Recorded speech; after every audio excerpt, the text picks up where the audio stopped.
தந்தை மகன் தூய் ஆவியாரின் பெயராலே ஆமென். ஆண்டவருடைய தூதர் மரியாவுக்கு தூதரைத்தார். மரியா தூய ஆவியால் கருவுற்றார். அருள் நிறைந்த மரியே வாழ்க, ஆண்டவர் உம்முடனே, பெண்களுக்குள் ஆசீர்வதிக்கப்பட்டவள் நீரே, உம்முடைய திருவயிற்றின் கனியாகி இயேசுவும் ஆசீர்வதிக்கப்பட்டவரே. புனித மரியே, இறைவனின் தாயே, பாவிகளாய் இருக்கிற எங்களுக்காக எங்கள் இறப்பின் வேளையிலும் வேண்டிக் கொள்ளும். ஆமென். இதோ ஆண்டவரின் அடிமை, உம் சொற்படியே எனக்கு நிகழட்டும். அருள் நிறைந்த மரியே வாழ்க, ஆண்டவர் உம்முடனே, பெண்களுக்குள் ஆசீர்வதிக்கப்பட்டவள் நீரே, உம்முடைய திருவயிற்றின் கனியாகி இயேசுவும் ஆசீர்வதிக்கப்பட்டவரே. புனித மரியே, இறைவனின் தாயே, பாவிகளாய் இருக்கிற எங்களுக்காக இப்பொழுதும் எங்கள் இறப்பின் வேளையிலும் வேண்டிக் கொள்ளும். ஆமென். வாக்கு மனிதரானார், நம்மிடையே குடிகொண்டார். அருள் நிறைந்த மரியே வாழ்க, ஆண்டவர் உம்முடனே, பெண்களுக்குள் ஆசீர்வதிக்கப்பட்டவள் நீரே, உம்முடைய திருவயிற்றின் கனியாகி இயேசுவும் ஆசீர்வதிக்கப்பட்டவரே. புனித மரியே, இறைவனின் தாயே, பாவிகளாய் இருக்கிற எங்களுக்காக இப்பொழுதும் எங்கள் இறப்பின் வேளையிலும் வேண்டிக் கொள்ளும். ஆமென். கிறிஸ்துவின் வாக்குறுதிகளுக்கு நாங்கள் தகுதி பெறும்படி இறைவனின் புனித அன்னையே எங்களுக்காக வேண்டிக் கொள்ளும். மன்றாடுவோமாக. இறைவா, உம் திருமகன் மனிதரானதை உம்முடைய வானதுதர் வழியாக நாங்கள் அறிந்திருக்கிறோம்.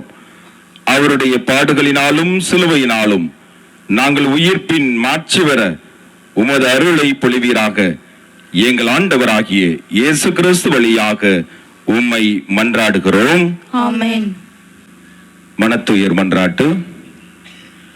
என் இறைவனாகிய தந்தையே, நன்மைகள் நிறைந்தவர் நீர், அனைத்திற்கும் மேலாக அன்புக்குரியவரும் நீரே. என் பாவங்களால் நான் உமது அன்பை புறக்கணித்ததற்காகவும் நன்மைகள் செய்ய தவறியதற்காகவும் மனம் வருந்துகிறேன். உமது அருளுதவியால் இனிமேல் பாவம் செய்வதில்லை என்றும் பாவத்துக்கு ஏதுவான சூழ்நிலைகளை விட்டு விலகுவேன் என்றும் உறுதி கூறுகிறேன். ஆமீன். அன்புமிக்க சகோதர சகோதரிகளே, சிலுவை பாதை இது வெற்றியின் பாதை, மீட்பின் பாதை, இரட்சிப்பின் பாதை. இந்த பாதையிலே நடப்பது என்பது முட்கள் மீது நடக்கக்கூடிய பாதையாக இருக்கிறது. அதனால் தான் ஆண்டவர் சொன்னார், என்னை பின்பற்றுகிறவன் தன் வாழ்வில் வருகின்ற சிலுவைகளை சுமந்து கொண்டு என்னை பின்பற்றட்டும் என்று சொன்னார். எனவே இந்த சிலுவை பாதை நேரத்திலே இயேசுவின் பாடுகளை பற்றி நாம் சிந்தித்துக் கொண்டிருந்தாலும் நிச்சயம் ஒவ்வொரு சிலுவை பாதை நிலையிலும் ஆண்டவர் நமக்கு சொல்லுகின்ற மனிதனின் மாண்புகள், மனிதனுடைய குணநலங்கள், அல்லது அவருடைய வாழ்வில் இருந்து இதை கற்றுக்கொள்ளுங்கள் என்று சொல்லுகின்ற சிறப்பு சிந்தனையாக நம்முடைய வாழ்விலை ஏற்றுக்கொள்வோம்.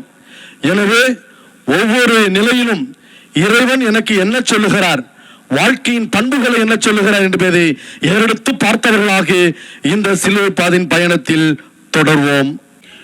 முதல் நிலை. இயேசுவை உம்மை ஆராதித்து வணங்கி உமக்கு நன்றி செலுத்துகிறோம். ஏனெனில் புனித பாரமான சிலுவையை கொண்டு உலகத்தை மீட்டீர். இயேசு தீர்ப்பிடப்படுகிறார். இயேசுவை சிலுவையில் அறைய பிலாத்துவிடம் கொண்டு வந்தார்கள். பிலாத்து ஒரு நீதிமானாக இருக்க வேண்டும் என்று விரும்பியதால் அவனால் இயேசுவிடம் பேசிய சில நிமிடங்களிலே இயேசு குற்றமற்றவர் என்பதை அறிந்து இயேசுவை சிலுவையில் விடுதலை செய்ய வழி தேடினான். ஆனால் முடியவில்லை. வேறு வழி இல்லாமல் இயேசுவை கை கழுவி விட்டான். இயேசுவை மக்கள் தீர்ப்பிடுகின்றனர். அறிஞர் அண்ணா தனது மேசை மீது பொன்மொழி ஒன்று வைத்திருந்தார். அதில் மக்களிடம் செல், அவர்களிடையே வாழ், அவர்களிடமிருந்து கற்றுக்கொள், அவர்களை நேசி, அவர்களுக்கு தொண்டு செய், அவர்களோடு திட்டமிடு, தன்னலமின்றி அவர்களுக்காக உழை, அவர்களுக்காக உன்னை கொடு என்று எழுதியிருந்தது. இந்த வாக்கிலும் நோக்கிலும் போக்கிலும் யாருமே இல்லை. வாய்ச்சொல்லில் வீரராகத்தான் வாழ்கிறார்கள். துறைகள் தோறும் குறைதனம், கொள்ளையடிப்பதில் அதிகாரிகள், அரசியல்வாதிகள், சமூகவாதிகளின் நீதிக்கு சாபுமணி அடித்துக் கொண்டு இருக்கிறார்கள். மக்களோ பாம்பின் வாயில் உள்ள தவளை போல தவிழ்த்து கொண்டு இருக்கிறார்கள். வழி தெரியாமல் முட்டு சந்தியில் நின்று புலம்புகிறார்கள். யாரிடம் செல்வோம் இறைவா என்று கண்ணீர் விட்டு கதறி அழுகிறார்கள். ஏழைகளுக்கு நீதி கிடைப்பது என்பது குதிரை கொம்பாக இருக்கிறது. தேர்தலுக்கு முன்பு ஒரு நாக்கு, தேர்தலுக்கு பிறகு ஒரு நாக்கு கொண்டு பேசுகிறார்கள். இதனால்தான் ஏசாயா 10வது அதிகாரம் 1வது வசனம், நீதியான சட்டங்களை அநீதியான சட்டங்களை ஏற்றுவோருக்கு ஐயோ கேடு. மக்கள் கொடுக்கின்ற சட்டங்களை எழுதி வாழ்வோருக்கு ஐயோ கேடு. அவர்கள் ஏழைகளுக்கு நீதி வழங்காமல் அவர்கள் உரிமைகள் மறுக்கிறார்கள். நீதிமன்றங்கள் தெய்வத்தின் இதயத்தை பிரதிபலிக்க வேண்டும், தர்மத்தின் ஆலயமாக இருக்க வேண்டும். ஆனால் குற்றங்களும் குறைகளும் அனைவரின் உண்டு என்பதை புரிந்து கொள்ளாமல் நம்மில் சிலர் தாங்கள் யாரிடம் குறை காண்கிறார்களோ அவர்களை தங்கள் அகராதியிலிருந்து நிரந்தரமாக விலக்கி வைப்பர். எவ்வளவு நெருங்கிய உறவினராக இருந்தாலும், எவ்வளவு முக்கியமான நண்பர்களாக இருந்தாலும் அவர்களிடம் பேசுவதை நிறுத்தி விடுபவர்கள் உண்டு. இப்படி நட்பு உறவு வட்டங்கள் சுருங்கி கொண்டே வரும். இந்த மனநிலை கொசுவர்த்தி சுருளைத்தான் எனக்கு நினைவுபடுத்துகிறது.